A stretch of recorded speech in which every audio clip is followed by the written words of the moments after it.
Hi guys, ಎಲ್ರು ಹೇಗಿದ್ದೀರಾ? Kannada voice hour ಚಾನಲ್ಗೆ ನಿಮ್ಗೆಲ್ರಿಗೂ ಸ್ವಾಗತ. ಇವತ್ತು ನಾವು ಯಾವ ಮೂವಿ ಎಕ್ಸ್ಪ್ಲನೇಷನ್ ನೋಡ್ತಿದ್ದೀವಿ ಅಂತಂದ್ರೆ ತಮಿಳಿನಲ್ಲಿ ರಿಲೀಸ್ ಆಗಿರುವಂತಹ ಮೂವಿ ವನಂಗಾನ್. ಬನ್ನಿ ಸ್ಟೋರಿ ಕಡೆ ಹೋಗೋಣ. ಮೂವಿಯ ಸ್ಟಾರ್ಟಿಂಗ್ ಸೀನ್ ನಲ್ಲಿ ಕನ್ಯಾಕುಮಾರಿಯನ್ನ ತೋರಿಸ್ತಾರೆ. ಇಲ್ಲಿ ಒಂದು ಊರಿನಲ್ಲಿರುವಂತಹ ಬಾವಿಯಿಂದ ಈ ಊರಿನ ಜನರೆಲ್ಲ ಸೇರಿ ಕೆಲವು ವಸ್ತುಗಳನ್ನ ಹೊರಗಡೆ ತೆಗೆಯುತ್ತಿರೋ ಹಾಗೆ ನಮಗೆ ತೋರಿಸ್ತಾರೆ. ಇಲ್ಲಿ ಈ ಬಾವಿಗಳಿಂದ ಹೊರಗಡೆ ತೆಗೆಯುತ್ತಿರುವಂತಹ ವ್ಯಕ್ತಿ ಬೇರೆ ಯಾರು ಅಲ್ಲ, ಈ ಮೂವಿಯ ಹೀರೋ ಹೆಸರು ಕೋಟಿ. ಹಲವು ವರ್ಷಗಳ ಹಿಂದೆ ಇಲ್ಲಿ ಬಂದಿರುವಂತಹ ಸುನಾಮಿಯಿಂದಾಗಿ ಕೆಲವು ವಸ್ತುಗಳು ಹೋಗಿ ಈ ಬಾವಿಯೊಳಗೆ ಸೇರ್ಕೊಂಡಿರುತ್ತೆ. ಅದನ್ನ ಇವಾಗ ಇವರೆಲ್ಲ ಸೇರಿ ಹೊರಗಡೆ ತೆಗಿತಾ ಇರೋದು. ಕೋಟಿಗೆ ಒಬ್ಳು ತಂಗಿ ಕೂಡ ಇದ್ದಾಳೆ, ಹೆಸರು ದೇವಿ. ಅದೇ ಸುನಾಮಿಯಿಂದಾಗಿ ಕೋಟಿ ಹಾಗೂ ದೇವಿ ಅವರ ತಂದೆ ತಾಯಿಯನ್ನ ಕಳ್ಕೊಂಡಿರ್ತಾರೆ. ಕೋಟಿ ಆ ಬಾವಿಯಲ್ಲಿ ಸಿಕ್ಕಿರುವಂತಹ ಗಣಪತಿ ವಿಗ್ರಹವನ್ನ ಮನೆಗೆ ತಂದು ಕ್ಲೀನ್ ಮಾಡಿ ಅದನ್ನ ಪೂಜೆ ಮಾಡ್ಲಿಕ್ಕೆ ಶುರು ಮಾಡ್ತಾರೆ.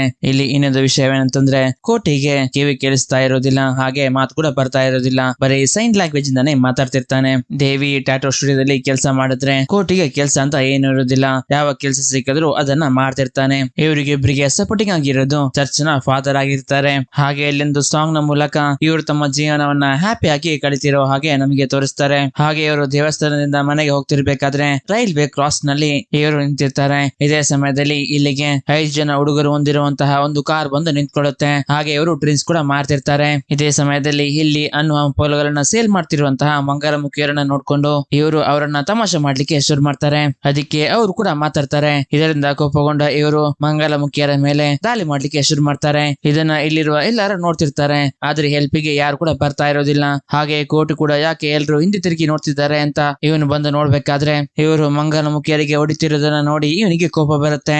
ದೇವಿ ಹೇಳ್ತಾಳೆ ಹೋಗ್ಬೇಡ ಅಂತ, ಆದ್ರೆ ಇವನ್ ಕೇಳಲ್ಲ. ಇವನ್ ಮುಂದೆ ಹೋಗಿ ಅಲ್ಲಿರುವ ಎಲ್ಲರಿಗೆ ಹೊಡಿಲಿಕ್ಕೆ ಶುರು ಮಾಡ್ತಾನೆ. ಹಾಗೆ ಇವರಿಗೆ ನೋವು ತಾಳಲಾರದೆ ಇವರು ಇಲ್ಲಿಂದ ಓಡಿ ಹೋಗ್ಲಿಕ್ಕೆ ಶುರು ಮಾಡ್ತಾರೆ. ಹಾಗೆ ಹೋಗಿ ಒಂದು ಪೊಲೀಸ್ ಸ್ಟೇಷನ್ ಗೆ ತಲುಪ್ತಾರೆ. ಕೋಟಿ ಕೂಡ ಅವರ ಹಿಂದೆನೆ ಹೋಗಿ ಪೊಲೀಸ್ ಸ್ಟೇಷನ್ ಒಳಗಡೆ ಇವರಿಗೆ ಸರಿಯಾಗಿ ಹೊಡಿಲಿಕ್ಕೆ ಶುರು ಮಾಡ್ತಾನೆ. ಹಾಗೆ ಇಲ್ಲಿ ಕೋಟಿನ ತಡಿಲಿಕ್ಕೆ ಇಲ್ಲಿರೋ ಕಾನ್ಸ್ಟೇಬಲ್ ಗಳು ಟ್ರೈ ಮಾಡ್ತಾರೆ, ಆದ್ರೆ ಅವರಿಗೆ ಕೂಡ ಕೋಟಿ ಹೊಡಿತಾನೆ. ಮತ್ತೆ ಪೊಲೀಸರು ಹೇಗೋ ಸುಧಾರಿಸಿಕೊಂಡು ಇವರನ್ನ ಸೆಲ್ ಒಳಗೆ ಕೂರಿಸ್ತಾರೆ. ಹಾಗೆ ಹುಡುಗರನ್ನು ಕೂಡ ಒಂದು ಸೈಡ್ ಅಲ್ಲಿ ಕೂರಿಸ್ತಾರೆ. ಇದೇ ಸಮಯದಲ್ಲಿ ಇಲ್ಲಿಗೆ ಇನ್ಸ್ಪೆಕ್ಟರ್ ಮಣಿಕಂಠನ್ ಬರ್ತಾನೆ. ಪೊಲೀಸ್ ಸ್ಟೇಷನ್ ಅಲ್ಲೋಲ ಕಲ್ಲೋಲ ಆಗಿರುವುದನ್ನ ನೋಡಿ ಹಾಗೂ ಅಲ್ಲಿ ಕೂತಿರುವಂತಹ 4 ವ್ಯಕ್ತಿಗಳನ್ನ ನೋಡಿ ಏನಾಯ್ತು ಇಲ್ಲಿ, ಅವರೆಲ್ಲ ಯಾರು, ಹಾಗೆ ಸೆಲ್ ನಲ್ಲಿ ಕೂತಿರೋ ವ್ಯಕ್ತಿ ಯಾರು ಅಂತ ಕೇಳ್ಬೇಕಾದ್ರೆ ಕಾನ್ಸ್ಟೇಬಲ್ ಹೇಳ್ತಾನೆ ಯಾರು ಅಂತಾನೆ ಗೊತ್ತಿಲ್ಲ ಸರ್. ಸಡನ್ ಆಗಿ ಸ್ಟೇಷನ್ ಒಳಗೆ ಬಂದು ಈ ಹುಡುಗರಿಗೆ ಹೊಡಿಲಿಕ್ಕೆ ಸ್ಟಾರ್ಟ್ ಮಾಡ್ದ. ಅವನನ್ನು ತಡೆಯಲಿಕ್ಕೆ ಹೋದ ನಮಗೆ ಕೂಡ ಅವನು ಹೊಡೆದ್ಬಿಟ್ಟ, ಅದಕ್ಕೆ ಅವನನ್ನ ಹೊರಗಡೆ ಕೂರಿಸಿದೀವಿ ಅಂತ. ಹಾಗೆ ಇನ್ಸ್ಪೆಕ್ಟರ್ ಹೋಗಿ ಯಾರನ್ನೇನೋ ನಿನ್ನ ಹೆಸರೇನು ಅಂತ ಕೇಳ್ತಾರೆ, ಆದ್ರೆ ಇವನಿಗೆ ಅದು ಕೇಳಿಸ್ತಾ ಇರೋದಿಲ್ಲ. ಇನ್ಸ್ಪೆಕ್ಟರ್ ಗೆ ಕೋಪ ಬಂದು ಇರೋವರು ಸುಳ್ಳು ಕೇಸನ್ನೆಲ್ಲ ಹಾಕಿ ಕೋಟೆಯ ಮೇಲೆ FIR ಅನ್ನ ಫೈಲ್ ಮಾಡ್ತಾರೆ. ಅದು ಮಾತ್ರ ಅಲ್ಲ, ಇವನೊಬ್ಬ ಟೆರರಿಸ್ಟ್ ಅಂತಾನು FIR ಅಲ್ಲಿ ಮೆನ್ಷನ್ ಮಾಡ್ತಾರೆ. ಅದರಲ್ಲಿ ಇವನ್ ಬಾಯಿಂದ ಇವನೇ ಟೆರರಿಸ್ಟ್ ಅಂತ ಒಪ್ಕೊಂಡಿದ್ದಾನೆ ಅಂತಾನು ಮೆನ್ಷನ್ ಮಾಡಿರ್ತಾರೆ. ಮತ್ತೆ ಹೇಳ್ತಾನೆ ಇವತ್ತು ನೈಟೇ ನಾವು ಮ್ಯಾಜಿಸ್ಟ್ರೇಟ್ ನ ಮನೆಗೆ ಹೋಗಿ ಇವರನ್ನ ಅಲ್ಲಿ ಹಾಜರುಪಡಿಸಬೇಕು ಅಂತ ಹೇಳ್ತಿರ್ತಾರೆ. ಇದೇ ಸಮಯದಲ್ಲಿ ಇಲ್ಲಿಗೆ ಚರ್ಚ್ ನ ಫಾದರ್ ಮತ್ತು ಅವನ ಅಸಿಸ್ಟೆಂಟ್ ಬರ್ತಾರೆ. ಇಲ್ಲಿ ಫಾದರ್ ಹೇಳ್ತಾರೆ ಕೋಟಿ ನಮಗೆ ಬೇಕಾಗಿರೋ ವ್ಯಕ್ತಿನೇ, ಏನೋ ಸ್ವಲ್ಪ ಮಿಸ್ಅಂಡರ್ಸ್ಟ್ಯಾಂಡಿಂಗ್ ಆಗಿದೆ, ಅವನಿಗೆ ಸ್ವಲ್ಪ ಕೋಪ ಜಾಸ್ತಿ ಅಂತ ಹೇಳಿ ಇನ್ನು ಕೆಲವು ವಿಷಯಗಳನ್ನ ಹೇಳ್ಬೇಕಾದ್ರೆ ಇನ್ಸ್ಪೆಕ್ಟರ್ ಮಣಿಕಂಠನ್ ಆ ಮಾತನ್ನ ಕೇಳಲಿಕ್ಕೆ ರೆಡಿ ಇರೋದಿಲ್ಲ. ಹಾಗೆ ಅವರು ಮೊಬೈಲ್ ನಲ್ಲಿ ಮಾತಾಡ್ತಾ ಇಲ್ಲಿಂದ ಹೊರಟು ಹೋಗ್ತಾರೆ. ಹಾಗೆ ರಾತ್ರಿ ಕೋಟಿಯನ್ನ ಮ್ಯಾಜಿಸ್ಟ್ರೇಟ್ ಮನೆಗೆ ಮಣಿಕಂಠನ್ ಕರ್ಕೊಂಡು ಹೋಗ್ತಾನೆ. ಜೊತೆಗೆ ಫಾದರ್ ಹಾಗೂ ದೇವಿ ಕೂಡ ಇರ್ತಾರೆ. ಇಲ್ಲಿ ಮ್ಯಾಜಿಸ್ಟ್ರೇಟ್ ಕೋಟಿಯ FIR ಫೈಲ್ ಅನ್ನ ಹೋಗ್ತಿರ್ಬೇಕಾದ್ರೆ ಫಾದರ್ ನ ಮೂಲಕ ಮ್ಯಾಜಿಸ್ಟ್ರೇಟ್ ಗೆ ಒಂದು ವಿಷಯ ಗೊತ್ತಾಗುತ್ತೆ. ಅದೇನಂತಂದ್ರೆ ಹುಟ್ಟಿನಿಂದಲೇ ಮಾತು ಬರ್ತಾ ಇರೋದಿಲ್ಲ, ಹಾಗೆ ಕಿವಿ ಕೂಡ ಕೇಳಿಸ್ತಾ ಇರೋದಿಲ್ಲ ಅಂತ. ಅದಕ್ಕೆ ಬೇಕಾಗಿರೋ ಡಾಕ್ಯುಮೆಂಟ್ಸ್ ಅನ್ನೆಲ್ಲ ಮ್ಯಾಜಿಸ್ಟ್ರೇಟ್ ಗೆ ಫಾದರ್ ಸಬ್ಮಿಟ್ ಮಾಡ್ತಾರೆ. FIR ಅಲ್ಲಿ ಕೋಟಿ ಒಬ್ಬ ಟೆರರಿಸ್ಟ್ ಅಂತ ಮಣಿಕಂಠನ್ ಮೆನ್ಷನ್ ಮಾಡಿರ್ತಾನೆ, ಅದನ್ನ ಅವನ್ ಬಾಯಿಂದಾನೇ ಹೇಳಿರೋದು ಅಂತ ಮೆನ್ಷನ್ ಮಾಡಿರ್ತಾನೆ. ಇದರಿಂದ ಮ್ಯಾಜಿಸ್ಟ್ರೇಟ್ ಗೆ ಗೊತ್ತಾಗುತ್ತೆ ಇದು ಫೇಕ್ FIR ಅಂತ. ಹಾಗೆ ಮಣಿಕಂಠನ್ಗೆ ಬೈತಾರೆ ಕೂಡ. ಹಾಗೆ ಇಲ್ಲಿ ಕೋಟಿನ ರಿಲೀಸ್ ಮಾಡ್ತಾರೆ. ಮುಂದಿನ ಸೀನ್ ನಲ್ಲಿ ಈ ಮೂವಿಯ ಹೀರೋಯಿನ್ ಟೀನಲ್ ತೋರಿಸ್ತಾರೆ. ಇವಳೊಬ್ಳು ಟೂರಿಸ್ಟ್ ಗೈಡ್, ಇವಳು ತುಂಬಾ ಲ್ಯಾಂಗ್ವೇಜ್ ಗಳನ್ನು ಮಾತಾಡ್ತಿರ್ತಾಳೆ. ಹಾಗೆ ಇಲ್ಲಿಗೆ ಬಂದಿರುವಂತಹ ಫಾರಿನ್ ಟೂರಿಸ್ಟ್ ಗಳಿಗೆ ಈ ಊರಿನ ಕಲ್ಚರ್ ಬಗ್ಗೆ ಹಾಗೂ ಸ್ವಾಮಿ ವಿವೇಕಾನಂದರ ಬಗ್ಗೆ ಎಕ್ಸ್ಪ್ಲೇನ್ ಮಾಡ್ತಿರ್ತಾಳೆ. ಟೀನಾಗೆ ಒಬ್ಬ ರೈಟ್ ಹ್ಯಾಂಡ್ ಕೂಡ ಇರ್ತಾನೆ, ಇವನ ಹೆಸರು ಚಾರ್ಲ್ಸ್ ಅಂತ. ಹಾಗೆ ಇಲ್ಲಿ ಕೋಟಿಯನ್ನ ಕೂಡ ತೋರಿಸ್ತಾರೆ. ಇಲ್ಲಿ ಕೋಟಿ ಟೂರಿಸ್ಟ್ ಗಳನ್ನ ಬೋಟ್ ನಲ್ಲಿ ಒಂದ್ ಕಡೆಯಿಂದ ಇನ್ನೊಂದ್ ಕಡೆಗೆ ಕರ್ಕೊಂಡು ಹೋಗ್ತಿರುವಂತಹ ಕೆಲಸವನ್ನ ಮಾಡ್ತಿರ್ತಾನೆ. ಹಾಗೆ ಇಲ್ಲಿ ಕೋಟಿ ಹತ್ರ ಟೀನಾ ಕೂಡ ಬರ್ತಾಳೆ. ಟೀನಾ ಕೋಟಿಯನ್ನ ಒಂದ್ ಸೈಡ್ ಇಂದ ಲವ್ ಮಾಡ್ತಿರ್ತಾಳೆ. ಆದ್ದರಿಂದ ಇಲ್ಲಿ ಕೋಟಿಯನ್ನ ಸುಮ್ನೆ ಕಾಲ್ ಎಳಿತಿರ್ತಾಳೆ. ಇದರಿಂದ ಕೋಟಿ ಕೂಡ ಟೀನಾಗೆ ಹೊಡಿತಿರ್ತಾನೆ. ಮತ್ತೆ ಇಲ್ಲಿಂದ ಬೋಟ್ ಹೋಗ್ತಿರ್ಬೇಕಾದ್ರೆ ಟೀನಾ ಒಂದು ಪ್ಲಾನ್ ಅನ್ನ ಮಾಡ್ತಾಳೆ. ಅದೇನಂತಂದ್ರೆ ಇಲ್ಲಿರುವ ಎಲ್ಲಾ ಟೂರಿಸ್ಟ್ ಗಳಿಗೆ ಹೇಳ್ತಾಳೆ ನೀವೆಲ್ಲ ತುಂಬಾ ಲಕ್ಕಿ ಪರ್ಸನ್, ಇವತ್ತು ನೀವು ಗಾಡ್ ಜೊತೆ ಪ್ರಯಾಣವನ್ನ ಮಾಡ್ತಾ ಇದ್ದೀರಾ ಅಂತ ಹೇಳಿ ಕೋಟಿಯನ್ನ ಕೈ ತೋರಿಸಿ ಎಲ್ಲರಿಗೆ ಹೇಳ್ತಾಳೆ.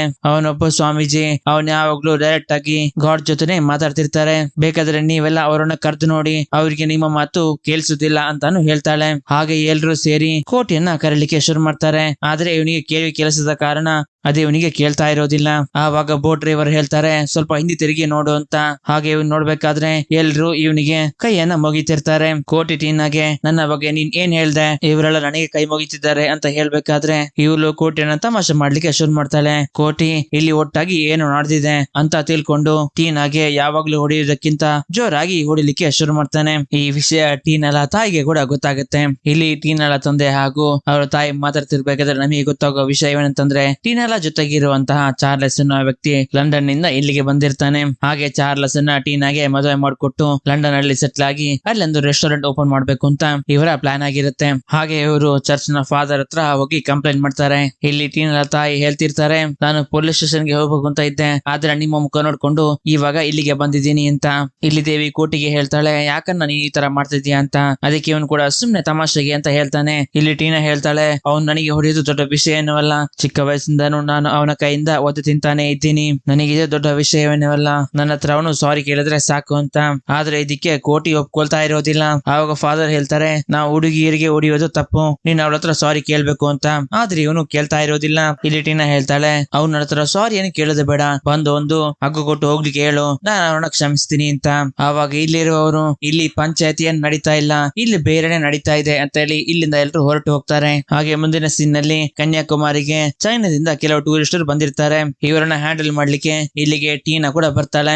ಆದ್ರೆ ಇಲ್ಲಿಯೋ ಟೀನಾ ಕೋಟಿ ಹತ್ರ ಸುಮ್ನೆ ಕಾಲೆಳೆದಿರ್ತಾಳೆ. ಹಾಗೆ ಇಲ್ಲಿ ಕೋಟಿ ಅವಳನ್ನ ಅಟ್ಟಿಸ್ಕೊಂಡು ದೇವಿ ಕೆಲಸ ಮಾಡ್ತಿರುವಂತಹ ಟ್ಯಾಟೂ ಸ್ಟುಡಿಯೋ ಹತ್ರ ಹೋಗ್ತಾನೆ. ಇಲ್ಲಿ ಬಂದಾಗ ಟ್ಯಾಟೂ ಸ್ಟುಡಿಯೋದ ಓನರ್ ಹೇಳ್ತಾರೆ ಸುಮ್ನೆ ಅವ್ರ ಜೊತೆ ಗಲಾಟೆ ಮಾಡ್ಬೇಕು ಅಂತ ಇಲ್ಲಿಗೆ ಬರಬೇಡ, ಇದು ಕೆಲಸ ಮಾಡುವ ಜಾಗ, ಮೊದಲಿಂದ ಹೊರಟು ಹೋಗಿ ಅಂತ.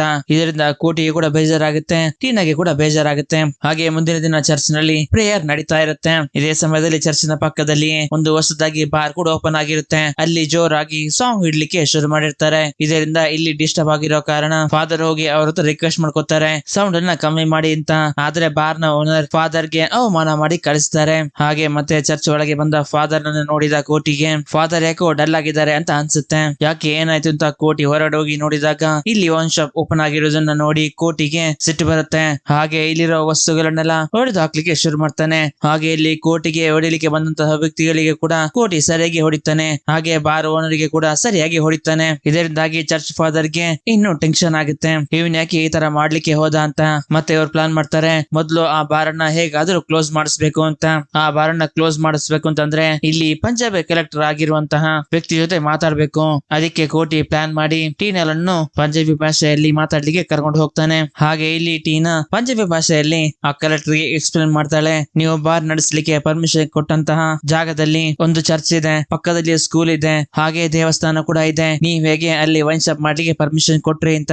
ಹಾಗೆ ತುಂಬಾ ರೂಲ್ಸ್ ಗಳನ್ನ ಮಾತಾಡ್ತಾಳೆ. ಹಾಗೆ ಎಲ್ಲ ವಿಷಯಗಳನ್ನು ತಿಳ್ಕೊಂಡ ಕಲೆಕ್ಟರ್ ನಾವು ಅದನ್ನ ಚೆಕ್ ಮಾಡಿ ಆ ಬಾರ್ ಲೈಸೆನ್ಸ್ ಅನ್ನ ಕ್ಯಾನ್ಸಲ್ ಮಾಡ್ತೀವಿ ಅಂತಾನು ಹೇಳ್ತಾರೆ. ಹಾಗೆ ಇವರು ಎಲ್ಲ ಮುಗಿಸ್ಕೊಂಡು ಬಸ್ ನಲ್ಲಿ ಹೋಗ್ಬೇಕಾದ್ರೆ ಟೀನಾ ಮೇಲೇನು ಕೋಟಿಗೆ ಪ್ರೀತಿ ಹುಟ್ಟುತ್ತೆ. ಹಾಗೆ ಇಬ್ರು ಒಂದಾಗ್ತಾರೆ. ಮತ್ತೆ ಎಲ್ಲರೂ ಸೇರಿ ಕೋಟಿಯ ಕೋಪವನ್ನ ಹೇಗಾದ್ರೂ ಕಮ್ಮಿ ಮಾಡ್ಬೇಕು ಅಂತ ಚರ್ಚ್ ಫಾದರ್ ಕೋಟಿಯನ್ನ ಒಂದು ಆರ್ಫನೇಜ್ ನಲ್ಲಿ ಕೆಲಸಕ್ಕೆ ಸೇರಿಸ್ತಾರೆ. ಹಾಗೆ ಕೋಟಿ ಇಲ್ಲಿರುವ ಎಲ್ಲರ ಜೊತೆ ಬೆರಳಿಕ್ಕೆ ಶುರು ಮಾಡ್ತಾನೆ. ಹಾಗೆ ಇಲ್ಲಿರುವ ಎಲ್ಲರ ಜೊತೆ ಆಟ ಆಡ್ತಾ ಡ್ಯಾನ್ಸ್ ಮಾಡ್ತಾ ಖುಷಿಯಾಗಿ ಇರ್ಲಿಕ್ಕೆ ಶುರು ಮಾಡ್ತಾನೆ. ಹಾಗೆ ಇಲ್ಲಿ ಅವರಿಂದ ಕೋಟಿ ಬೇರೆ ಬೇರೆ ಸೈನ್ ಲ್ಯಾಂಗ್ವೇಜ್ ಗಳನ್ನು ಕೂಡ ಕಲಿತಾನೆ. ಹೇಗೆ ಇರ್ಬೇಕಾದ್ರೆ ಒಂದು ದಿನ ಇದೇ ಆರ್ಫನೇಜ್ ನಲ್ಲಿ ಕಣ್ಣು ಕಾಣಿಸದೆ ಇರುವಂತಹ ಹುಡುಗಿಯರು ಸ್ನಾನ ಮಾಡ್ಲಿಕ್ಕೆ ಹೋಗ್ತಾರೆ. ಹಾಗೆ ಇವರು ಸ್ನಾನ ಮಾಡ್ತಿದ್ದ ಹಾಗೇನೆ ನಮಗೆ ಗೊತ್ತಾಗುತ್ತೆ ಇಲ್ಲಿ ಈ ಆರ್ಫನೇಜ್ ನ ವಾರ್ಡನ್ ಆಗಿರುವಂತಹ ಅಯ್ಯಕಣ್ಣು ಹಾಗೂ ಅವನ ಇಬ್ರು ಫ್ರೆಂಡ್ಸ್ ಇವರು ಸ್ನಾನ ಮಾಡ್ತಿರೋದನ್ನ ನೋಡ್ತಿದ್ದಾರೆ ಅಂತ.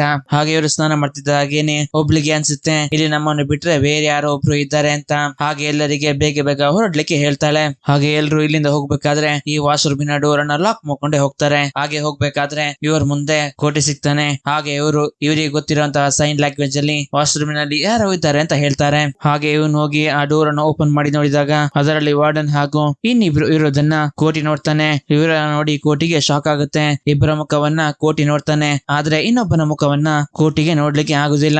ಕೋಟಿಯ ಕಣ್ಮುಂದೆ ಚಿಕ್ಕ ಚಿಕ್ಕ ತಪ್ಪು ನಡೆದ್ರೇನೆ ಅವನು ಕೇಳದೆ ಇರೋದಿಲ್ಲ. ಇವಾಗ ಇವರು ಈ ತರದ ಒಂದು ಕೆಲಸ ಮಾಡಿದ್ದಾರೆ ಅಂತ ಗೊತ್ತಾಗಿ ಅದೇ ಸ್ಪಾಟ್ ಅಲ್ಲಿ ಇವರನ್ನ ಅಟ್ಟಾಡಿಸಿಕೊಂಡು ಹೋಗ್ಲಿಕ್ಕೆ ಶುರು ಮಾಡ್ತಾನೆ. ಹಾಗೆ ಇವರಿಗಿಬ್ಬರಿಗೆ ಸರಿಯಾಗಿ ಕೂಡ ಹೊಡಿತಾನೆ. ಹಾಗೆ ಇವರನ್ನ ಬಿಟ್ಬಿಡ್ಬೇಕು ಅಂತ ಅನ್ಕೊಂಡಿರ್ತಾನೆ. ಆದ್ರೆ ಇವ್ರು ಮಾಡಿರೋ ತಪ್ಪಿಗೆ ಇವರಿಗೆ ಸಾವಿಗಿಂತ ದೊಡ್ಡ ಶಿಕ್ಷೆ ಯಾವ್ದು ಇಲ್ಲ ಅಂತ ಹೇಳಿ ಇವರಿಬ್ಬರನ್ನ ಎಳ್ಕೊಂಡು ಹೋಗಿ 2 ಕಂಬಕ್ಕೆ ಚುಚ್ಚಿ ತುಂಬಾ ಕ್ರೂರವಾಗಿ ಸಾಯಿಸ್ತಾನೆ. ಇನ್ನೊಬ್ಬನ ಮುಖವನ್ನ ಇವ್ ನೋಡಿದ ಕಾರಣ ಅವನ್ ಯಾರು ಅಂತಾನೆ ಇವನಿಗೆ ಗೊತ್ತಾಗ್ತಾ ಇರೋದಿಲ್ಲ. ಅವ್ನು ನಡಿಬೇಕಾದ್ರೆ ಮಾತ್ರ ಸೈಡ್ ಬೈ ಸೈಡ್ ಆಗಿ ನಡೀತಾ ಇದ್ದ, ಅದು ಮಾತ್ರ ಇವ್ ನೋಡಿರ್ತಾನೆ. ಹಾಗೆ ಮುಂದಿನ ಸೀನ್ ನಲ್ಲಿ ಇಲ್ಲಿಗೆ ಪೊಲೀಸರು ಬರ್ತಾರೆ. ಇವರ ಡೆಡ್ ಬಾಡಿಯನ್ನ ಪೋಸ್ಟ್ ಮಾರ್ಟಮ್ ಮಾಡ್ಲಿಕ್ಕೆ ಹಾಸ್ಪಿಟಲ್ ಗೆ ತಗೊಂಡು ಹೋಗ್ತಾರೆ. ಇವರಿಬ್ಬರನ್ನ ಯಾರು ಸಾಯಿಸಿರ್ಬೋದು ಅಂತ ಇವರಿಗೆ ಸಣ್ಣ ಕ್ಲೂ ಕೂಡ ಸಿಗ್ತಾ ಇರೋದಿಲ್ಲ. ಹಾಗೆ ಈ ವಿಷಯ ನ್ಯೂಸ್ ಚಾನೆಲ್ ಗಳಲ್ಲಿ ಬರ್ಲಿಕ್ಕೆ ಶುರು ಆಗುತ್ತೆ. ಈ ನ್ಯೂಸ್ ಅನ್ನ ಆರ್ಫನೇಜ್ ನಲ್ಲಿ ಇರುವಂತಹ ಈ ಇಬ್ಬರ ಕಿವಿಗೂ ಬೀಳುತ್ತೆ. ಹಾಗೆ ಪೊಲೀಸರು ಎಂಕ್ವೈರಿ ಮಾಡ್ಲಿಕ್ಕೆ ಶುರು ಮಾಡ್ತಾರೆ. ಅಯ್ಯಕ್ಕನ್ನ ಆರ್ಫನೇಜ್ ನಲ್ಲಿ ವಾರ್ಡನ್ ಆಗಿರೋದರಿಂದ ಅಲ್ಲಿ ಯಾರೆಲ್ಲ ಕೆಲಸ ಮಾಡ್ತಾರೋ ಅವರನ್ನೆಲ್ಲ ಎಂಕ್ವೈರಿ ಮಾಡ್ಲಿಕ್ಕೆ ಶುರು ಮಾಡ್ತಾರೆ. ಹಾಗೆ ಇಲ್ಲಿಗೆ ಕೋಟಿ ಕೂಡ ಬಂದಿರ್ತಾನೆ. ಇವನಿಗೆ ಟ್ರಾನ್ಸ್ಲೇಟ್ ಮಾಡ್ಲಿಕ್ಕೆ, ಜೊತೆಗೆ ಇವನ ತಂಗಿ ದೇವಿ ಕೂಡ ಬಂದಿರ್ತಾಳೆ. ಹಾಗೆ ಇನ್ಸ್ಪೆಕ್ಟರ್ ಧರ್ಮರಾಜ್ ದೇವಿಗೆ ಹೇಳ್ತಾರೆ, ಆರ್ಫನೇಜ್ ಸ್ಕೂಲ್ ವಾರ್ಡನ್ ಹಾಗೂ ಅವನ ಜೊತೆ ಇನ್ನೊಬ್ಬ ವ್ಯಕ್ತಿಯನ್ನ ಯಾರು ಸಾಯಿಸಿದ್ದಾರೆ ಅದರ ಬಗ್ಗೆ ನಿಮ್ಮ ಅಣ್ಣನಿಗೆ ಏನಾದ್ರು ಗೊತ್ತಾ ಅಂತ ಕೇಳಿ ಹೇಳು ಅಂತ ಹೇಳ್ತಾರೆ. ಹಾಗೆ ದೇವಿ ಕೇಳಿದಾಗ ಕೋಟಿ ಗೊತ್ತು ಅಂತ ಹೇಳ್ತಾನೆ. ಮತ್ತೆ ಧರ್ಮರಾಜ್ ಹೇಳ್ತಾನೆ, ನಿಮ್ಮ ಅಣ್ಣನಿಗೆ ಬೇರೆ ಯಾರಾದ್ರೂ ಮೇಲೆ ಡೌಟ್ ಇದೆಯಾ ಅಂತ ಕೇಳಿ ಹೇಳು ಅಂತ. ಹಾಗೆ ದೇವಿ ಕೇಳಿದಾಗ ಕೋಟಿ ಹೇಳ್ತಾನೆ, ಆ ಕೊಲೆಯನ್ನ ಮಾಡಿದ್ದು ಬೇರೆ ಯಾರು ಅಲ್ಲ ನಾನೇ ಅಂತ. ಇದನ್ನ ಕೇಳಿದ ದೇವಿಗೆ ಶಾಕ್ ಆಗುತ್ತೆ. ಹಾಗೆ ಭಯ ಕೂಡ ಶುರು ಆಗುತ್ತೆ. ಹಾಗೆ ದೇವಿ ಪೊಲೀಸರಿಗೆ ಹೇಳ್ತಾಳೆ, ನನ್ನ ಅಣ್ಣನಿಗೆ ಸ್ವಲ್ಪ ಹುಷಾರಿಲ್ಲ, ನಾಳೆ ಬಂದು ನೀವು ಕೇಳಿದ ಕ್ವಶನ್ ಗಳಿಗೆ ಆನ್ಸರ್ ಹೇಳ್ತೀವಿ ಅಂತ. ಆದ್ರೆ ಪೊಲೀಸ್ ಹೇಳ್ತಾರೆ, ಇವಾಗ ನಿಮ್ಮನ್ನ ಏನ್ ಹೇಳಿದ್ರು ಅಂತ ಹೇಳು ಅಂತ.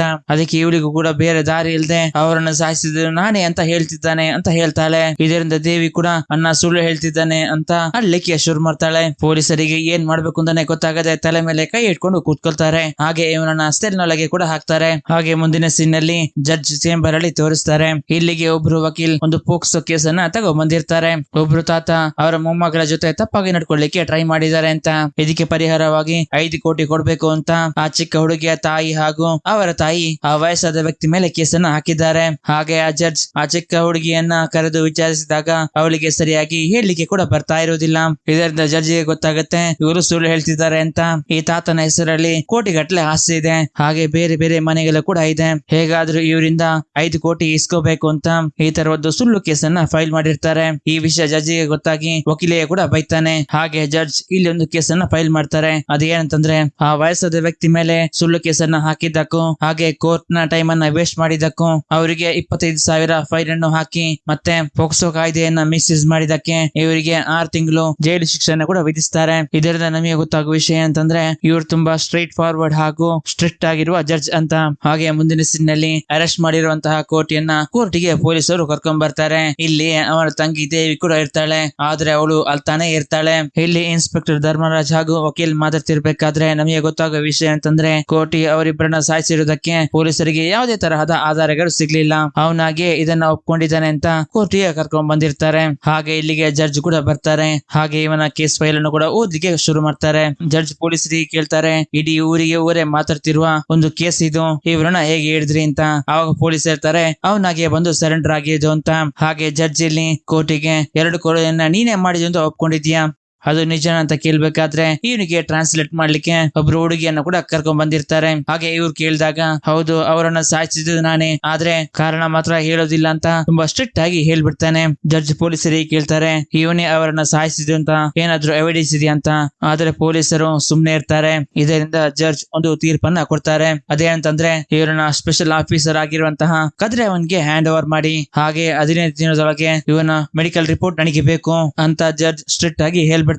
ಹಾಗೆ ಇವನನ್ನ ಇಲ್ಲಿಂದ ಕರ್ಕೊಂಡು ಹೋಗ್ಬೇಕಾದ್ರೆ ದೇವಿ ಜೋರಾಗಿ ಅಳ್ಲಿಕ್ಕೆ ಶುರು ಮಾಡ್ತಾರೆ. ಹಾಗೆ ದೇವಿ ಜೊತೆಗೆ ಟೀನಾ ಕೂಡ ಇರ್ತಾಳೆ. ಹಾಗೆ ಕೋಟಿಯನ್ನ ಕರ್ಕೊಂಡ್ ಬಂದು ಒಂದು ಸೆಲ್ ನಲ್ಲಿ ಹಾಕ್ತಾರೆ. ಹಾಗೆ ಮುಂದಿನ ಸೀನ್ ನಲ್ಲಿ ಸ್ಪೆಷಲ್ ಇನ್ವೆಸ್ಟಿಗೇಷನ್ ಆಫೀಸರ್ ಕದಿರವನ್ನ ತೋರಿಸ್ತಾರೆ. ಇವ್ರು ಮೊದಲು ಆರ್ಫನೇಜ್ ಗೆ ಬರ್ತಾರೆ. ಹಾಗೆ ಇಲ್ಲಿ ಈ ಸ್ಕೂಲ್ ನ ಪ್ರಿನ್ಸಿಪಲ್ ಅನ್ನ ಮೀಟ್ ಆಗ್ತಾರೆ. ಹಾಗೆ ಅವ್ರ ಹತ್ರ ವಿಚಾರಿಸಿದಾಗ ಅವ್ರು ಹೇಳ್ತಾರೆ, ನನಗೇನು ಗೊತ್ತಿಲ್ಲ ಅಂತ. ಆವಾಗ ಕದಿರವನ್ ಹೇಳ್ತಾನೆ, ನಿಮಗೆ ಗೊತ್ತಿದೆಯೋ ಗೊತ್ತಿಲ್ವೋ ಅದು ನನಗೆ ಗೊತ್ತಿಲ್ಲ. ನಿಮಗೆ ಯಾವ್ದಾದೊಂದು ವಿಷಯ ಗೊತ್ತಿದ್ರೆ ಅದನ್ನ ನಮ್ಮ ಹತ್ರ ಹೇಳಿ, ಇಲ್ಲ ಅಂದ್ರೆ ಇಲ್ಲಿರುವ ಸ್ಟೂಡೆಂಟ್ ಗಳಿಗೆ ಯಾವ್ದಾದ್ರು ವಿಷಯ ಗೊತ್ತಿದ್ಯಾ ಅಂತ ಅವ್ರ ಹತ್ರ ಕೇಳಿ. ಹಾಗೆ ನೀವು ಯಾವ ವಿಷಯದ ಬಗ್ಗೆನೂ ಹೇಳಿಲ್ಲ ಅಂತಂದ್ರೆ ನಾವಾಗೆ ಎಲ್ಲ ವಿಷಯವನ್ನ ಕಂಡುಹಿಡಿದ್ರೆ ಈ ಸ್ಕೂಲಿಗೆ ಸೀಲ್ ಹಾಕ್ಬೇಕಾಗತ್ತೆ. ಹಾಗೆ ಇಲ್ಲಿರೋ ಸ್ಟೂಡೆಂಟ್ ಗಳನ್ನೆಲ್ಲ ಬೇರೆ ಬೇರೆ ಕಡೆ ಕಳಿಸ್ಬೇಕಾಗತ್ತೆ. ಇವಾಗ ನೀವೆಲ್ರು ಫ್ಯಾಮಿಲಿ ತರ ಇದ್ದೀರಾ, ಮತ್ತೆ ಎಲ್ರು ಅನಾಥರಾಗ್ತಾರೆ. ನಿಮಗೆ ಯಾವ್ದಾದ್ರೊಂದು ವಿಷಯ ಗೊತ್ತಿದ್ರೆ ಅದನ್ನ ನಮ್ಮ ಹತ್ರ ಹೇಳಿ. ಇದನ್ನ ನೀವು ವಾರ್ನಿಂಗ್ ಆಗಿ ತಗೋಬಹುದು, ಇಲ್ಲ ರಿಕ್ವೆಸ್ಟ್ ಆಗಿಯೂ ತಗೋಬಹುದು ಅಂತ ಹೇಳಿ ಇಲ್ಲಿಂದ ಹೊರಟು ಹೋಗ್ತಾನೆ. ಹಾಗೆ ಮುಂದಿನ ಸೀನ್ ನಲ್ಲಿ ಕೋಟಿಯನ್ನ ಮೀಟ್ ಆಗ್ಲಿಕ್ಕೆ ಹೋಗ್ಲಿಕ್ಕೆ ದೇವಿ, ಟೀನಾ ಹಾಗೂ ಚರ್ಚ್ ಫಾದರ್ ಬರ್ತಾರೆ. ಇಲ್ಲಿ ದೇವಿ ಅಳ್ತಾ, ನೀನ್ ಯಾಕೆ ಈ ತರ ಮಾಡ್ತಾ ಇದ್ದೀಯಾ, ಯಾಕೆ ಅವರನ್ನ ಸಾಯಿಸಿದೆ ಅಂತ ಸುಳ್ಳು ಹೇಳ್ತಾ ಇದ್ದೀಯಾ, ಹೊರಗಡೆ ನಿನ್ನನ್ನು ಎಲ್ರು ಹುಚ್ಚ ಅಂತ ಹೇಳ್ತಿದ್ದಾರೆ, ಏನ್ ವಿಷಯ ಹೇಳು ಅಂತ ದೇವಿ ಎಷ್ಟೇ ಕೇಳ್ಕೊಂಡ್ರು ಇವನ್ ಹೇಳ್ತಾನೆ, ಅದು ನನಗೆ ಹೇಳಿದ್ರು ಅರ್ಥ ಆಗೋದಿಲ್ಲ, ನೀನ್ ಇನ್ನು ಚಿಕ್ಕ ಹುಡುಗಿ ಅಂತ. ದೇವಿ ಎಷ್ಟೇ ಕೇಳ್ಕೊಂಡ್ರು ಇವನು ಹೇಳಲಿಕ್ಕೆ ರೆಡಿ ಇರೋದಿಲ್ಲ. ಹಾಗೆ ಇಲ್ಲಿಗೆ ಸೀನ್ ಕಟ್ ಆಗಿ ಇವನನ್ನ ಎಂಕ್ವೈರಿ ಮಾಡ್ಲಿಕ್ಕೆ ಕದಿರವನ್ ಬರ್ತಾನೆ. ಕದಿರವನ್ಗೂ ನನಗೆ ಹೇಳಲಿಕ್ಕೆ ಆಗೋದಿಲ್ಲ, ನಿನಗೆ ಇಷ್ಟ ಬಂದದ್ದು ಮಾಡ್ಕೋ ಅಂತ ಹೇಳ್ತಾನೆ. ಹಾಗೆ ಕದಿರವನ್ ಕೋಟಿಯನ್ನ ಯಾರಿಗೆಲ್ಲ ಗೊತ್ತಿದ್ಯೋ ಅವರೆಲ್ಲರನ್ನು ಕದಿರವನ್ ಎಂಕ್ವೈರಿ ಮಾಡ್ಲಿಕ್ಕೆ ಶುರು ಮಾಡ್ತಾನೆ. ಹಾಗೆ ಕೋಟಿಯನ್ನ ನೋಡ್ಲಿಕ್ಕೆ ಆರ್ಫನೇಜ್ ನ ಪ್ರಿನ್ಸಿಪಲ್ ಕೂಡ ಬರ್ತಾರೆ. ಆದ್ರೆ ಅವರಿಗೆ ಕೂಡ ಇವನು ಹೇಳ್ತಾ ಇರೋದಿಲ್ಲ. ಎಲ್ಲಾದ್ರೂ ಅವನಿಗೆ ಗೊತ್ತಿರೋ ವಿಷಯವನ್ನ ಇವನು ಹೇಳಿದ್ರೆ ಆ ಹುಡುಗಿಯರಿಗೆ ಏನಾದ್ರೂ ತೊಂದರೆ ಆಗುತ್ತೆ ಅಂತ ಇವನು ಆ ವಿಷಯವನ್ನ ಮುಚ್ಚಾಕ್ಲಿಕ್ಕೆ ಟ್ರೈ ಮಾಡ್ತಿರ್ತಾನೆ. ಹಾಗೆ ಕೋಟಿಗೆ ಜೈಲಲ್ಲಿ ಇರ್ಬೇಕಾದ್ರೂ ಮೈಂಡ್ ಅಲ್ಲಿ ಆ ಮೂರನೇ ವ್ಯಕ್ತಿ ಇನ್ನು ಹೊರಗಡೆ ಸುತ್ತಾಡ್ತಿದ್ದಾನೆ ಅಂತ ಇವನಿಗೆ ಅನಿಸ್ತಾ ಇರುತ್ತೆ. ಹಾಗೆ ಮುಂದಿನ ಸೀನ್ ನಲ್ಲಿ ಡಾಕ್ಟರ್ ನ ಸಹಾಯದಿಂದ ಕೋಟಿಗೆ ಸೋಡಿಯಂ ಪೆಂಟಥಾಲ್ ಅನ್ನುವ ಡೋಸ್ ಅನ್ನ ಕೊಟ್ಟು ಅವನಿಂದ ಹೇಗಾದ್ರೂ ವಿಷಯವನ್ನ ತಿಳ್ಕೊಳ್ಳೋಣ ಅಂತ ಟ್ರೈ ಮಾಡ್ತಾರೆ. ಆದ್ರೆ ಕೋಟಿ ಹೇಳ್ತಾನೆ, ನನ್ನಿಂದ ಯಾವ ವಿಷಯವನ್ನು ಕೂಡ ನಿಮಗೆ ತಿಳ್ಕೊಳ್ಳಿಕ್ಕೆ ಸಾಧ್ಯ ಇಲ್ಲ, ನಾನ್ ಸ್ವಲ್ಪ ಅವಸರ ಪಟ್ಟು ಅವರನ್ನ ಸಾಯಿಸ್ಬಿಟ್ಟೆ, ಅವರನ್ನ ಒಂದು ದಿನದಲ್ಲಿ ಸಾಯಿಸಬಾರ್ದಿತ್ತು, ಚಿತ್ರಹಿಂಸೆಯನ್ನ ಕೊಟ್ಟು ಸಾಯಿಸ್ಬೇಕಿತ್ತು. ದೇಹದಲ್ಲಿ ಯಾವುದೇ ಪ್ರಾಬ್ಲಮ್ ಗಳೇ ಇಲ್ಲದೆ ಇರುವ ನಿಮ್ಗೆ ನಮ್ಮಂತವ್ರು ಪಡುವಂತಹ ನೋವು ನಿಮಗೆ ಗೊತ್ತಿಲ್ಲ, ಅಂತಹ ನೀಚತನದ ಕೆಲಸವನ್ನ ಮಾಡಿದ ಅವ್ರನ್ನ ಒಂದ್ ಸಲ ಸಾಯಿಸಿದ್ರೆ ಆಗ್ಲಿಕ್ಕಿಲ್ಲ, 1000 ಸಲ ಸಾಯಿಸ್ಬೇಕು ಅಂತ ಹೇಳಿ ಇವನು ಅನ್ಕಾನ್ಶಿಯಸ್ ಆಗ್ತಾನೆ. ಹಾಗೆ ಇಲ್ಲಿ ಡಾಕ್ಟರ್ ಕದಿರವನ್ಗೆ ಹೇಳ್ತಾನೆ, ಅವನಿಗೆ ಯಾವುದೇ ಪ್ರಾಬ್ಲಮ್ ಇಲ್ಲ, ಅವನ್ ಸರಿಯಾಗಿ ಇದ್ದಾನೆ ಅಂತ ನಾನು ರಿಪೋರ್ಟ್ ನಲ್ಲಿ ಬರೆದು ಕೊಡ್ತೀನಿ ಅಂತ ಹೇಳ್ಬೇಕಾದ್ರೆ ಕದಿರವನ್, ಆತರ ನೀವು ಬರೆದು ಕೊಟ್ರೆ ಅವನಿಗೆ ಬೇಲ್ ಸಿಕ್ಬಿಡುತ್ತೆ ಅಂತ ಹೇಳ್ತಾರೆ. ಆದ್ರೆ ಇದರ ಬಗ್ಗೆ ಡಾಕ್ಟರ್ ತಲೆ ಕೆಡಿಸ್ಕೊಳ್ಳೋದಿಲ್ಲ. ಹಾಗೆ ಕದಿರವನ್ಗೆ ಇರುವ ಕೋಪಕ್ಕೆ ಜೈಲ್ಗೆ ಹೋಗಿ ಕೋರ್ಟಿಗೆ ಸರಿಯಾಗಿ ಹೊಳಿತಾನೆ. ಹಾಗೆ ಕೋರ್ಟ್ ನಲ್ಲಿ ಕೂಡ ಇವನೇ ಆ ಇಬ್ಬರನ್ನ ಸಾಯಿಸಿದ ಅಂತ ಹೇಳಲಿಕ್ಕೆ ಯಾವುದೇ ಎವಿಡೆನ್ಸ್ ಇಲ್ಲದ ಕಾರಣ ಇವನನ್ನ ರಿಲೀಸ್ ಮಾಡ್ತಾರೆ. ಹಾಗೆ ಅವನು ಮನೆಗೆ ಕೂಡ ಬರ್ತಾನೆ. ಅವತ್ತಿನ ದಿನ ರಾತ್ರಿ ಆರ್ಫನೇಜ್ ಸ್ಕೂಲ್ ಹತ್ರ ಹೋಗಿ ಅವನ ಸೆಕ್ಯೂರಿಟಿ ಕೆಲಸವನ್ನ ಕಂಟಿನ್ಯೂ ಮಾಡ್ಲಿಕ್ಕೆ ನೋಡ್ತಾನೆ. ಹಾಗೆ ಇವನು ಹಾಕುವ ವಿಸಿಲಿಗೆ ಈ ಕಣ್ಣು ಕಾಣಿಸದೆ ಇರುವಂತಹ ಹುಡುಗಿರಿಗೆ ಗೊತ್ತಾಗುತ್ತೆ ಬಂದಿರುವುದು ಕೋಟಿ ಅನ್ನ ಅಂತ. ಹಾಗೆ ಇದನ್ನ ಆರ್ಫನೇಜ್ ಪ್ರಿನ್ಸಿಪಲ್ ಕೂಡ ನೋಡ್ತಿರ್ತಾರೆ. ಹಾಗೆ ಕೋಟಿಯನ್ನ ಮನೆಯಲ್ಲಿ ಕಾಣಿಸ್ತಾ ಇಲ್ಲ ಅಂತ ಇವರನ್ನ ಹುಡ್ಕೊಂಡು ದೇವಿ ಹಾಗೂ ಟೀನಾ ಇಲ್ಲಿಗೆ ಬರ್ತಾರೆ. ಹಾಗೆ ಇಲ್ಲಿ ದೇವಿ ಅಳ್ತಾ, ನೀ ಏನನ್ನ ಇಲ್ಲಿ ಮಾಡ್ತಾ ಇದ್ಯಾ, ಬಾ ಮನೆಗೆ ಹೋಗೋಣ ಅಂತ ಹೇಳ್ಬೇಕಾದ್ರೆ ನಾನು ಇಲ್ಲಿಂದ ಬರುದಿಲ್ಲ ಅಂತ ಹೇಳ್ತಾನೆ. ಆವಾಗ ದೇವಿ ತುಂಬಾ ರಿಕ್ವೆಸ್ಟ್ ಮಾಡಿ ನಾವು ನಾಳೆ ಬರೋಣ ಅಂತ ಹೇಳಿ ಕೋಟಿಯನ್ನ ಇಲ್ಲಿಂದ ಕರ್ಕೊಂಡು ಹೋಗ್ತಾಳೆ. ಹಾಗೆ ಮುಂದಿನ ದಿನ ಕೋಟಿ ಆ ಮೂರನೇ ವ್ಯಕ್ತಿಗಾಗಿ ಊರಡಿ ಹುಡುಕಾಡ್ಲಿಕ್ಕೆ ಶುರು ಮಾಡ್ತಾನೆ. ಹಾಗೆ ಎಲ್ಲ ಕಡೆ ಹುಡುಕಾಡ್ತಾ ಫೈನಲ್ ಆಗಿ ಒಂದು ಶಾಪ್ ನಲ್ಲಿ ಊಟವನ್ನ ಮಾಡ್ತಿರ್ಬೇಕಾದ್ರೆ ಅದೇ ಮೂರನೇ ವ್ಯಕ್ತಿ ಹೋಗ್ತಿರೋದನ್ನ ಕೋಟಿ ನೋಡ್ತಾನೆ. ಕೋಟಿ ಮೂರನೇ ವ್ಯಕ್ತಿಯನ್ನ ನೋಡಿದ್ದು ಹಿಂದೆಯಿಂದ ಮಾತ್ರ ಅವನು ನಡೆಯುವ ಸ್ಟೈಲ್ ಇಂದಾನೆ ಗೊತ್ತಾಗುತ್ತೆ ಇದು ಅದೇ ವ್ಯಕ್ತಿ ಅಂತ. ಹಾಗೆ ಇವನನ್ನ ಅಟ್ಟಿಸ್ಕೊಂಡು ಹೋಗ್ಲಿಕ್ಕೆ ಶುರು ಮಾಡ್ತಾನೆ. ಆದ್ರೆ ಜಸ್ಟ್ ಮಿಸ್ ನಲ್ಲಿ ಈ ವ್ಯಕ್ತಿ ಇಲ್ಲಿಂದ ಎಸ್ಕೇಪ್ ಆಗ್ತಾನೆ. ಹಾಗೆ ಮುಂದಿನ ಸೀನ್ ನಲ್ಲಿ ಕೋಟಿಯ ಬಗ್ಗೆನು ದೇವಿಯ ಬಗ್ಗೆನು ಕೆಲ ವಿಷಯಗಳು ಕದಿರವನ್ಗೆ ಗೊತ್ತಾಗುತ್ತೆ. ಹಾಗೆ ಇದರ ಬಗ್ಗೆ ಫಾದರ್ ಹತ್ರ ಕೇಳಿದಾಗ ದೇವಿಯ ಮುಂದೆ ಇದೆಲ್ಲ ಮಾತಾಡೋದು ಬೇಡ ಅಂತ ಹೇಳ್ತಾರೆ. ಅದಕ್ಕೆ ಕದಿರವನ್ ಅವಳಿಗೆ ಎಲ್ಲಾ ವಿಷಯ ಇವಾಗ್ಲೇ ಗೊತ್ತಾಗಬೇಕು ಅಂತ ಹೇಳ್ತಾನೆ. ಹಾಗೆ ನಮಗೆ ಕೂಡ ಗೊತ್ತಾಗುವ ವಿಷಯ ಅಂತಂದ್ರೆ ಹಲವು ವರ್ಷಗಳ ಹಿಂದೆ ನಡೆದಿರುವಂತಹ ಸುನಾಮಿಯಲ್ಲಿ ಕೋಟಿಯ ತಂದೆ ತಾಯಿ ಹಾಗೂ ದೇವಿಯ ತಂದೆ ತಾಯಿ ಸಾವನ್ನಪ್ಪಿರ್ತಾರೆ. ಅದೇ ಸಮಯದಲ್ಲಿ ಅನಾಥಲಾಗಿ ನಿಂತಿರುವಂತಹ ದೇವಿಯನ್ನ ನೋಡಿದ ಕೋಟಿ ದೇವಿಯನ್ನ ದತ್ತು ತೆಗೊಂಡು ತನ್ನ ತಂಗಿಯಾಗಿ ಬೆಳೆಸಿದ್ದಾನೆ ಅಂತ ಹೇಳ್ತಾನೆ. ಇದನ್ನು ಕೇಳಿದ ದೇವಿಗೆ ತುಂಬಾ ಬೇಜಾರು ಕೂಡ ಆಗುತ್ತೆ. ಈ ವಿಷಯ ನಿನಗೇನಕ್ಕೆ ಹೇಳಿದೆ ಅಂತಂದ್ರೆ ನಿನ್ನ ಮೇಲೆ ಇಷ್ಟೊಂದು ಪ್ರೀತಿ ಇಟ್ಟಿರುವ ಕೋಟಿ ಆ ಇಬ್ರು ವ್ಯಕ್ತಿಯನ್ನ ಯಾಕೆ ಸಾಯಿಸಿದ್ದು ಅಥವಾ ಇವನು ಯಾರಿಗೋಸ್ಕರ ಇದನ್ನ ಒಪ್ಕೊಂಡಿದ್ದು ಅಂತ ಗೊತ್ತಾಗ್ಬೇಕು. ಅದು ನಿನ್ನಿಂದ ಮಾತ್ರ ಸಾಧ್ಯ. ಎಲ್ಲಾದ್ರೂ ಅವನು ನಿಜ ಹೇಳಿಲ್ಲ ಅಂತಂದ್ರೆ ನಿನ್ನ ಅಣ್ಣನನ್ನು ನೀನು ಕಳ್ಕೋಬೇಕಾಗುತ್ತೆ ಅಂತ ಕದಿರವನ್ ಇಲ್ಲಿ ಹೇಳ್ತಾನೆ. ಹಾಗೆ ದೇವಿ ಹಾಗೂ ಟೀನಾ ಮನೆಯಲ್ಲಿ ಇರ್ಬೇಕಾದ್ರೆ ಇಲ್ಲಿಗೆ ಕೋಟಿ ಬರ್ತಾನೆ. ಇಲ್ಲಿ ಟೀನಾ ಕೋಟಿಗೆ ಕೇಳ್ತಾಳೆ, ನೀನೇಕೆ ಈ ವಿಷಯವನ್ನ ಮುಚ್ಚಿಟ್ಟೆ, ನೀನು ದೇವಿಯ ಸ್ವಂತ ಅಣ್ಣ ಅಲ್ಲ ಅಂತ ನಮಗೆಲ್ಲರಿಗೆ ಗೊತ್ತಾಯ್ತು ಅಂತ ಹೇಳ್ಬೇಕಾದ್ರೆ ಹೇಗೆ ಗೊತ್ತಾಯ್ತು ಅಂತ ಇವನ್ ಕೇಳ್ತಾನೆ. ಆದ್ರೆ ಇವಳು ನಮಗೆ ಗೊತ್ತಾಯ್ತು ಅಷ್ಟೇ ಅಂತ ಹೇಳ್ಬೇಕಾದ್ರೆ ಇವನ್ ಸಿಟ್ಟಿನಿಂದ ಟೀನಾಗೆ ಹೊಡಿತಾನೆ. ಹಾಗೆ ಕೋಟಿ ದೇವಿಯನ್ನ ನಡೆಸ್ಕೊಂಡು ಜೋರಾಗಿ ಅಲ್ಲಿಗೆ ಶುರು ಮಾಡ್ತಾನೆ. ಆವಾಗ ಇಲ್ಲಿಗೆ ಬಂದ ದೇವಿ, ಅಲ್ಬೇಡನ ನಿನ್ನ ಹತ್ರ ನನಗೆ ಬೇಜಾರಾಗುತ್ತೆ, ನಾನು ಇವಾಗ್ಲೂ ನಿನ್ನ ತಂಗಿನೇ, ನಾನು ನಿನ್ನ ಬಿಟ್ಟು ಎಲ್ಲಿಗೆ ಹೋಗೋದಿಲ್ಲ, ಆದ್ರೆ ನೀನ್ಯಾಕೆ ಪೊಲೀಸರಿಗೆ ನಿಜ ಹೇಳ್ತಾ ಇಲ್ಲ ಅಂತ ನನಗೆ ಅರ್ಥ ಆಗ್ತಾ ಇಲ್ಲ, ನೀನ್ ಯಾರಿಗೋಸ್ಕರ ಈ ತರ ಮಾಡ್ತಿದ್ಯಾ ಅಂತ ಅಳ್ತಾ ಕೇಳ್ತಾಳೆ. ಅದಕ್ಕೆ ಇವನು ಹೇಳ್ತಾನೆ, ನಾನು ಯಾರಿಗೋಸ್ಕರನು ಕೆಲಸ ಮಾಡ್ತಾ ಇಲ್ಲ, ಆ ಇಬ್ಬರನ್ನ ಸಾಯಿಸಿರೋದು ನಾನೇ, ಅದು ಮಾತ್ರ ಅಲ್ಲ ಇನ್ನೊಬ್ಬರನ್ನು ಕೂಡ ಸಾಯಿಸ್ತೀನಿ ಅಂತ ಹೇಳ್ಬೇಕಾದ್ರೆ ಇದನ್ನ ಕೇಳಿ ಇವಳಿಗೆ ಶಾಕ್ ಆಗುತ್ತೆ. ಹಾಗೆ ಇವಳು ಮನೆಯೊಳಗೆ ಹೋಗಿ ಜೋರಾಗಿ ಅಳ್ಲಿಕ್ಕೆ ಶುರು ಮಾಡ್ತಾಳೆ. ಹಾಗೆ ಮುಂದಿನ ದಿನ ಬೆಳಗ್ಗೆ ಎದ್ದು ದೇವಿಯನ್ನ ಕರೀತಾನೆ. ಆದ್ರೆ ಮನೆಯಲ್ಲಿ ದೇವಿ ಕಾಣಿಸ್ತಾ ಇರೋದಿಲ್ಲ. ಹಾಗೆ ಎಲ್ಲ ಕಡೆ ಹುಡುಕಾಡ್ಲಿಕ್ಕೆ ಶುರು ಮಾಡ್ತಾನೆ. ಹಾಗೆ ಅವಳು ಕೆಲಸ ಮಾಡ್ತಿದ್ದಂತಹ ಟ್ಯಾಟೋ ಸ್ಟುಡಿಯೋದಲ್ಲಿ ಕೂಡ ಹುಡುಕಾಡ್ತಾನೆ. ಆದ್ರೆ ಇಲ್ಲಿ ಕೂಡ ಅವಳು ಕಾಣಿಸ್ತಾ ಇರೋದಿಲ್ಲ. ಹಾಗೆ ಇಲ್ಲಿ ಟೀನಲ್ಲ ತಂದೆಯ ಮೂಲಕ ದೇವಿ ಫಾದರ್ ನ ಮನೆಯಲ್ಲಿದ್ದಾರೆ ಅಂತ ಗೊತ್ತಾಗುತ್ತೆ. ಹಾಗೆ ಇಲ್ಲಿಗೆ ಬಂದ ಕೋಟಿ ದೇವಿಯನ್ನ ಕರಲಿಕ್ಕೆ ಶುರು ಮಾಡ್ತಾನೆ. ಹಾಗೆ ಇಲ್ಲಿಗೆ ದೇವಿ ಕೂಡ ಬರ್ತಾಳೆ. ಆವಾಗ ಕೋಟಿ, ನೀ ಇಲ್ಲಿ ಏನ್ ಮಾಡ್ತಿದ್ಯಾ, ಬಾ ಮನೆಗೆ ಹೋಗೋಣ ಅಂತ ಹೇಳ್ಬೇಕಾದ್ರೆ ದೇವಿ ಅಳ್ತಾ ಹೇಳ್ತಾಳೆ, ನನಗೆ ನಿನ್ನನ್ನು ಬಿಟ್ರೆ ಬೇರೆ ಯಾರು ಇಲ್ಲ, ನಿನ್ನ ನೋಡ್ಬೇಕಾದ್ರೆ ನನಗೆ ಭಯ ಆಗ್ತಾ ಇದೆ, ನೀನು ನಾನು ಹೇಳ್ದ ಹಾಗೆ ಕೇಳ್ತಾ ಇಲ್ಲ, ಇದು ನಿನ್ನ ಸ್ವಂತ ತಂಗಿ ಆಗಿದ್ರೆ ಹೇಳಿದ ಹಾಗೆ ಕೇಳ್ತಿದೀಯಲ್ಲ ಅಂತ. ಇದನ್ನ ಕೇಳಿದ ಹಾಗೇನೆ ಕೋಟಿಗೆ ಬೇಜಾರು ಕೂಡ ಆಗುತ್ತೆ. ಹಾಗೆ ಮುಂದಿನ ಸೀನ್ ನಲ್ಲಿ ಕೋಟಿಗೆ ಡೋಸೇಜ್ ಕೊಟ್ಟಾಗ ತೆಗೆದಿರುವಂತಹ ವಿಡಿಯೋವನ್ನ ಕದಿರವನ್ ನೋಡ್ತಿರ್ತಾನೆ. ಇದೇ ಸಮಯದಲ್ಲಿ ಒಂದು ವಿಷಯವನ್ನ ಕದಿರವನ್ ನೋಟಿಸ್ ಮಾಡ್ತಾನೆ. ಅದರಲ್ಲಿ ಕೋಟಿ ಏರಿರುವ ವಿಷಯವೇನಂತಂದ್ರೆ, ಡಿಸೆಬಿಲಿಟಿಯಿಂದ ಹೊಂದಿರುವಂತಹ ನಮ್ಮಂತಹ ವ್ಯಕ್ತಿಗಳು ಸ್ನಾನ ಮಾಡಬೇಕಾದ್ರೆ ಅದನ್ನ ಕದ್ದು ಮುಚ್ಚಿ ನೋಡುವಂತಹ ವ್ಯಕ್ತಿಗಳು ಜೀವಂತವಾಗಿ ಇರಬಾರ್ದು. ನಮ್ಮಂತಹ ಜನರು ಅನುಭವಿಸುವ ನೋವುಗಳನ್ನ ನಿಮಗೆ ಅನುಭವಿಸಲು ಸಾಧ್ಯವಿಲ್ಲ.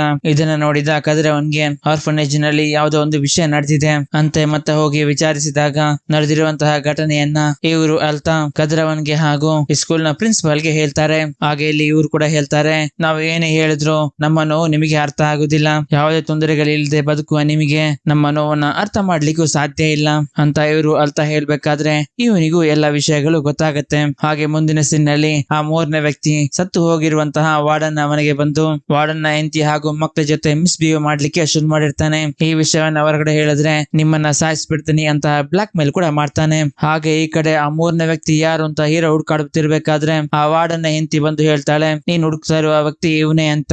ಹಾಗೆ ಅವನನ್ನು ಕೂಡ ಕೋಟಿ ನೋಡ್ತಾನೆ. ಹಾಗೆ ಅವನು ಬೈಕ್ ಅಲ್ಲಿ ಹೋಗ್ತಿರ್ಬೇಕಾದ್ರೆ ಕೋಟಿ ಅವನಿಗೆ ಹೊಡೆದು ಬೈಕ್ ಇಂದ ಕೆಳಗಡೆ ಬೀಳಿಸ್ತಾನೆ. ಹಾಗೆ ಒಂದು ಕೋಲನಿಂದ ಇವನಿಗೆ ಸರಿಯಾಗಿ ಹೊಡಿತಾನೆ ಕೂಡ. ಹಾಗೆ ಅವನ ಕಣ್ಣನ್ನ ಕಿತ್ತಾಕಿ ಅವನನ್ನ ಬೆತ್ತಲೆ ಹಾಕಿ ಮರಕ್ಕೆ ಕಟ್ಟಿ ಹಾಕ್ತಾನೆ. ಹಾಗೆ ಅವನು ಒದ್ದಾಡಿ ಸಾಯೋವರೆಗೂ ಕೋಟಿ ಕೂಡ ಇಲ್ಲೇ ಇರ್ತಾನೆ. ಹಾಗೆ ಅವನು ಸತ್ತು ಹೋದ್ಮೇಲೆ ಕೋಟಿ ಹೋಗಿ ಪೊಲೀಸ್ ಸ್ಟೇಷನ್ ಅಲ್ಲಿ ಸರೆಂಡರ್ ಆಗ್ತಾನೆ. ಇವರನ್ನ ಎಲ್ಲರೂ ಸೈಕೋ ಕಿಲ್ಲರ್ ಅಂತಾನೆ ಹೇಳ್ತಿರ್ತಾರೆ. ಅಣ್ಣ ಅರೆಸ್ಟ್ ಆಗಿರೋ ವಿಷಯ ಕೇಳಿ ದೇವಿ ಜೋರಾಗಿ ಅಳ್ಲಿಕ್ಕೆ ಶುರು ಮಾಡ್ತಾಳೆ. ಹಾಗೆ ಅವರನ್ನ ಎಲ್ಲರೂ ಸಮಾಧಾನ ಕೂಡ ಮಾಡ್ತಿರ್ತಾರೆ. ಹಾಗೆ ಮುಂದಿನ ಸೀನ್ ನಲ್ಲಿ ಕದ್ರವನ್ ಆ ಆರ್ಫನೇಜ್ ನಲ್ಲಿ ಇರುವಂತಹ ಎಲ್ಲರನ್ನು ಜಡ್ಜ್ ಮುಂದೆ ಕರ್ಕೊಂಡ್ ಬಂದು ನಿಲ್ಲಿಸ್ತಾನೆ. ಹಾಗೆ ಅವರಿಗೆ ನಡೆದಿರೋ ವಿಷಯಗಳ ಬಗ್ಗೆ ಜಡ್ಜಿಗೆ ಎಕ್ಸ್ಪ್ಲೇನ್ ಮಾಡ್ತಾರೆ. ಹಾಗೆ ಜಡ್ಜಿಗೆ ಕೂಡ ಗೊತ್ತಾಗುತ್ತೆ ಇದೇ ಕಾರಣಕ್ಕಾಗಿ ಕೋಟಿ ಈ 3 ಜನರನ್ನ ಸಾಯಿಸಿದ್ದು ಅಂತ. ಹಾಗೆ ಎಲ್ಲ ಫೈಲ್ಸ್ ಗಳನ್ನು ಕದ್ರವನ್ ಜಡ್ಜಿಗೆ ಸಬ್ಮಿಟ್ ಮಾಡ್ತಾರೆ. ಹಾಗೆ ಎಲ್ಲ ವಿಷಯಗಳನ್ನ ತಿಳ್ಕೊಂಡು ಜಡ್ಜ್ ಕೂಡ ತೀರ್ಪು ಕೊಡ್ಲಿಕ್ಕೆ ರೆಡಿ ಆಗ್ತಾರೆ. ಹಾಗೆ ಇಲ್ಲಿ ಜಡ್ಜ್ ಹೇಳ್ತಾರೆ, ಸ್ಪೆಷಲ್ ಇನ್ವೆಸ್ಟಿಗೇಷನ್ ಆಫೀಸರ್ ಕದ್ರವನ್ ಕೊಟ್ಟಿರೋ ರಿಪೋರ್ಟ್ ಪ್ರಕಾರ ಮಿಸ್ಟೇಕ್ ಆಫ್ ಫ್ಯಾಕ್ಟ್ ಅಂದ್ರೆ ಇದು ಮಿಸ್ಟೇಕಲ್ಲಿ ಆಗಿರುವಂತಹ ಒಂದು ಆಕ್ಸಿಡೆಂಟ್ ಅಂತ ಹೇಳಿ ಕದ್ರವನ್ ಕೋಟಿ ಮೇಲಿರುವ ಕೇಸನ್ನ ವಾಪಸ್ ತಗೊಳ್ಳಿಕ್ಕೆ ಕೋರ್ಟಿಗೆ ಮನವಿಯನ್ನ ಮಾಡ್ಕೊಂಡಿದ್ದಾರೆ. ಹಾಗೆ ಈ ಕೋಟಿ ಆ ಮೂವರನ್ನ ಸಾಯಿಸಿದ್ದು ಅನ್ನೋದಕ್ಕೆ ಯಾವುದೇ ಎವಿಡೆನ್ಸ್ ಗಳು ಕೂಡ ಇಲ್ಲದ ಕಾರಣ ಈ ಕೇಸನ್ನ ಡಿಸ್ಮಿಸ್ ಮಾಡ್ತಾರೆ. ಹಾಗೆ ಕೋಟಿ ರಿಲೀಸ್ ಆಗಿರೋ ವಿಷಯ ಎಲ್ಲರಿಗೆ ಗೊತ್ತಾಗಿ ಖುಷಿ ಕೂಡ ಆಗುತ್ತೆ. ಹಾಗೆ ಚರ್ಚ್ ನಲ್ಲಿರುವವರು ಈ ವಿಷಯವನ್ನ ದೇವಿಗೆ ತಿಳಿಸೋಣ ಅಂತ ನೋಡ್ಬೇಕಾದ್ರೆ ದೇವಿ ಇಲ್ಲಿ ಕಾಣಿಸ್ತಾ ಇರೋದಿಲ್ಲ. ಹಾಗೆ ಎಲ್ರು ಎಲ್ಲ ಕಡೆ ಹುಡುಕಾಡ್ಲಿಕ್ಕೆ ಶುರು ಮಾಡ್ತಾರೆ.